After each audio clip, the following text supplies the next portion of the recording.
झूम झूम झूम माड़ी झालर तारा भागे से झूम झूम झूम माड़ी झालर तारा भागे। अरे भैया ये सब छोड़ दो और स्क्रीन पर आ जाओ फटाफट। देखो आपको डू डज और डिड कब लगता है ये कंफ्यूज करता है, लेकिन आज हम इस वीडियो में डू डज या did as a helping verb नहीं बात कर रहे, हम do does did as a main verb की मुख्य क्रिया। देखो समझो, बहुत सारे स्टूडेंट्स कंफ्यूज होते हैं, ये कंफ्यूज होते हैं एग्जाम में पूछते हैं। देखो डू मतलब क्या है, एक तो डू हमने देखा प्रेजेंट सिंपल टेंस में डू हेल्पिंग वर्ब भी होती है, डज भी हेल्पिंग वर्ब होती है, लेकिन डू हम बात कर रहे हैं करना। डू का मतलब क्या होता है, करना, कोई काम को करना। ये एक क्या है भैया, एक मेन वर्ब है, ध्यान रखना है क्या है, मेन वर्ब है। मेन वर्ब की बात हो रही है, डू एक मेन वर्ब भी है और एक हेल्पिंग वर्ब भी है। तो आज हम बिल्कुल भी हेल्पिंग वर्ब की बात नहीं कर रहे, हम बात कर रहे हैं मेन वर्ब की। देखो तो पहला हमारा कि डू और डज कब लगता है, प्रेजेंट सिंपल टेंस में लगता है, प्रेजेंट सिंपल टेंस में या प्रेजेंट इंडेफिनिट टेंस में।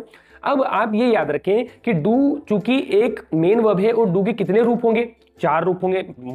मेन वर्ब की कितने फॉर्म होती है, 4। तो देखो डू सेकंड फॉर्म क्या होगी भैया, डिड, है ना। थर्ड फॉर्म क्या होगी भैया, डन, है ना। और आईएनजी फॉर्म क्या होगी भैया, डूइंग। ठीक है, तो इस तरीके से।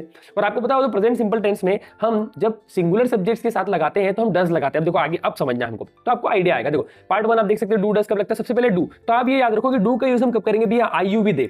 जब भी आई यू वी दे आएगा तो हमको सिंपल यदि as a main verb use करना है तो मैं क्या लगाऊंगा, डू लगाऊंगा। तो मैं देखो सब्जेक्ट प्लूरल होगा तो क्या लगा दूंगा, देखो हमारे आप देख सकते हो एग्जाम्पल्स क्या है, देखो लिखा हुआ है कि क्या, आई डू माई होमवर्क, लिखा देखो आई डू माई होमवर्क। तो आई के साथ मैंने क्या लगाया, डू। डू मेन वर्ब लगी, प्रेजेंट सिंपल में हम I you we they plural subject के साथ कोई भी वर्ब में एस और एस नहीं जोड़ते हैं। तो आई के साथ मैंने क्या लगा दिया, do. I do my, they do their work. देखो इस तरीके से।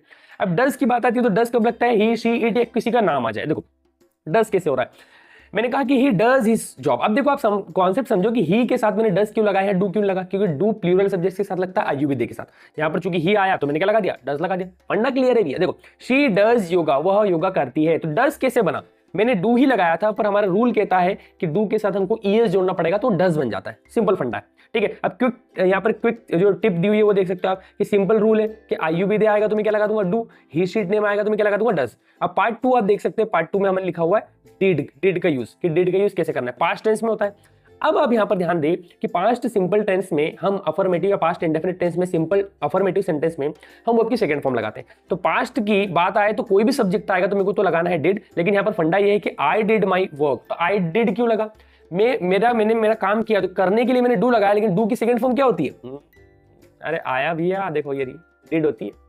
तो पास्ट सिंपल में तो पास्ट इंडेफिनिट में सेकंड फॉर्म लगती है। तो फंडा क्लियर हो गया हमारा। तो यहाँ पर मैं क्या लगाऊंगा भैया, डिड। तो सब में ही डिड हिज होमवर्क, उसने उसका काम गृह कार्य किया। दे डिड देयर जॉब, उन्होंने उनका काम किया। तो डिड लगा देना है। पास्ट सिंपल में यदि डू एज मेन वर्ब आ रहा है तो हमको डू की जगह क्या लगाना पड़ेगा,